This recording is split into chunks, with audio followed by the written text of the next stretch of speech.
Karir, uang, dan limpahan materi bukanlah tujuan akhir dari kehidupan.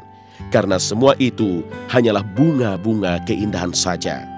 Seperti Chantal yang tetap sederhana dalam menyikapi hidup tanpa mau mencemari dengan hal-hal di luar jangkauannya. Karena Chantal hanya ingin damai bersama keluarga, itu saja. Kalau dulu orientasinya punya pekerjaan, punya uang itu kan untuk kita, untuk orang tua gitu. Tapi ketika udah ada anak, saya nih nomor sekian. Anak-anak dulu, orang tua, baru saya gitu. Jadi motivasinya untuk mereka bisa dapat pendidikan yang bagus, mereka dapat kehidupan yang layak, mereka bisa dapat hal-hal yang gak saya dapatkan dulu saat saya masih kecil gitu. Jadi ya semuanya untuk anak-anak. Chantal juga tak mau berpura-pura menjadi orang tua bijak yang tak terluka. Kepada anak-anaknya, Chantal menjelaskan tentang kenapa ia tak lagi bersama sang suami. Pahit memang, tapi memang seperti itulah kejujuran. Kalau yang besar sih nanya dari awal, mau pulang ke rumah BSD, dulu kan rumah kita di BSD. Mau pulang ke rumah BSD, sementara waktu itu saya tinggal di apartemen yang sangat kecil waktu itu dengan 2 kamar, sementara kita rame-rame di sana dengan orang tua aku semua. Menjelaskannya, saya coba jelaskan dengan bahasa yang sederhana tapi tidak membohongi anak-anak. Jadi saya jelaskan pada anak saya, Mami sama Dedi sudah tidak satu rumah lagi karena kita suka berantem. Kakak kalau berantem sama temen gak suka kan? Ya, Mami sama Dedi berantem juga gak suka. Jadi kita lebih baik rumahnya masing-masing. Mami rumah di sini, Dedi rumahnya di BSD. Kalau ke anak-anak mungkin kalau yang besar agak gampang karena jadi ucapan-ucapan yang gak baiknya ya di depan anak. Jadi anaknya berpikir, oh ya kalau begini harus dijauhin. Satu di sana, satu di sini. Dia pemikiran simpelnya begitu. Chantal belum lagi berpikir soal jodoh baru. Ia nikmati saja semua kesendirian hati bersama celoteh anak dan keluarga. Tak ada penyesalan dari hidup sendiri, karena hidup hanya sekali, maka berani bersikap adalah keniscayaan. Mungkin ketakutan banyak orang ya ketika bercerai, bahwa gimana nanti anak-anak gak mendapatkan figur ayah, siapa yang menggantikan figur ayah, apakah nanti pasangan saya berikutnya akan menggantikan figur ayah. Tidak, selama bapaknya masih hidup, tidak perlu ada yang menggantikan figur bapaknya. Saya gak seneng-senengnya sama bapaknya, itu tetap bapaknya anak-anak. Saya tidak pernah berkata buruk di depan anak-anak terhadap figur bapaknya. Ya kalaupun dumel ya sama teman-teman saya aja, gak perlu di depan anak-anak karena mereka gak perlu tahu gitu. Itu satu. Apakah nanti anak-anak akan kekurangan kasih sayang? Saya rasa enggak. Dia bisa bagi waktu anak-anak. Terus walaupun sibuk, begitu libur, kan ada yang anak-anaknya gak mau sama ibu ya. Kalau ini begitu libur langsung dua-duanya nempel di pantat maminya gitu. Chantal dan kedua anaknya adalah satu dan tak terpisahkan. Lihatlah bagaimana fasihnya Chantal saat membicarakan buah hatinya. Sebab ia adalah ibu, sampai mati pun ia tetap seorang ibu.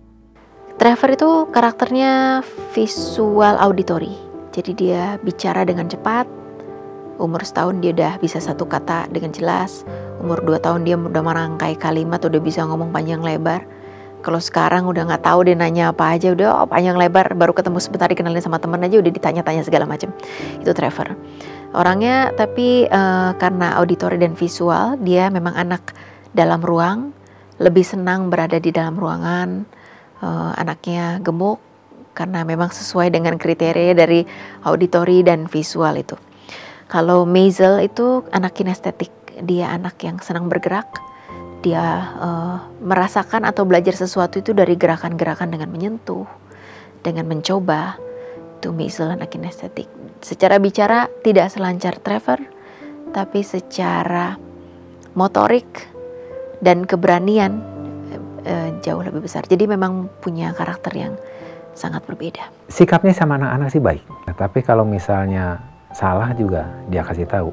Tegas-tegas gitu, begitu ada kesalahan dia kasih tahu gitu. Tapi sama anak-anak itu Bayi bilang sayang benar. Harapan tak boleh padam oleh keadaan. Seberat apapun dan sesulit apapun hidup ini, harapan harus selalu ada. Seperti harapan sederhana seorang Chantal yang ingin merenovasi rumah ibunda. Impian kalau dari segi karir sih ya punya program yang mungkin saya bisa konsepkan sendiri itu impian ya. Tapi kalau untuk dari segi untuk membahagiakan anak-anak dan mama, tentunya saya pengen punya rumah yang lebih besar supaya anak-anak bisa punya ruang masing-masing. Untuk mama juga tentunya pengen benerin rumah yang di Bandung. Untuk papa saat ini sedang membangun rumah, jadi lagi dikerjakan. Tiap minus poin pasti nanti ada plus poinnya. Tetap jadi ibu yang baik lah. Seperti biasanya, anak-anak nomor 1. Chantal moga-moga sukses aja dengan semua impiannya, semua cita-citanya, menjadi ibu yang baik untuk Trevor dan Maisel, dan bisa membahagiakan orang tuanya aja sih, dan tetap menjadi teman yang baik. Chantal, papa sih bangga sama Chantal. Sampai saat ini dilakuin cukup membanggakan. Seberapa sayang saya sama Chantal. Chantal juga tahu lah. Terima kasih aja nggak cukup aku rasa untuk orang tua ya. Peran mereka sangat besar dalam hidup saya. Support mereka sangat luar biasa besar bagi hidup saya. Bekal yang mereka berikan untuk kehidupan saya juga sangat besar. Jadi terima kasih. Aku sayang sama papa. Terima kasih banget supportnya. Bahkan sampai anak-anakku pun sekarang dijagain dan dilihatin sama mereka gitu. Jadi nggak bisa nggak ada kata-kata yang bisa mengekspresikan rasa terima kasihku kecuali apa yang aku coba berikan dari bentuk perilaku, perhatian maupun secara material support yang aku bisa lakukan saat ini untuk orang tua. Terang bintang gemintang di langit tak mungkin dijangkau tangan di bumi. Tapi impian bukan berarti harus dikuburkan. Seperti mimpi di peraduan yang selalu datang di tiap malam, maka biarkanlah mimpi itu ada. Karena hidup dan mimpi saling bertaut pada akhirnya. Mimpi itu gratis. Gak ada salahnya kita untuk bermimpi. Saya bisa ada di sini saat ini, bisa berbicara ini karena hadir dari mimpi. Saya bermimpi menjadi seorang presenter di depan kaca. Itu mimpi saya. Bermimpi waktu itu, saya berhayal. Apakah mimpi itu bisa terwujud dengan saya yang pendiam, saya yang suaranya cempreng? Kayaknya nggak mungkin gitu ya. Saya yang orang Bandung gitu ya, nggak pernah ke Jakarta, nggak punya pengalaman apapun di bidang televisi. Apakah bisa? Bisa. Saya bisa, kenapa orang lain nggak bisa bermimpi? Kegagalan adalah anak tangga menuju kesuksesan. Namun kesuksesan bukanlah tangga akhir kehidupan. Sebab yang hakiki adalah kesederhanaan dan kedamaian yang akan membuat manusia tentram, seperti Chantal yang tak mengukur sukses sebatas pencapaian kerja semata. Dalam segi karir dapat kesempatan yang cukup banyak, itu juga sangat saya syukuri. Jadi apakah saat ini saya sukses atau tidak, orang lain yang bisa menilai. Tapi apakah saat ini saya sudah bisa merasa bersyukur dan cukup merasa puas dengan apa yang saya miliki? Ya. Kalau buat saya sukses itu kan kebahagiaan ya. Kebahagiaan itu ketika tergantung setiap orang. Tapi bagi saya kebahagiaan adalah ketika saya sudah bisa membahagiakan anak-anak. Sukses adalah nanti ketika saya bisa melihat anak-anak saya tumbuh dewasa dan mereka jadi orang dengan kepribadian yang mantap, yang punya karakter yang kuat.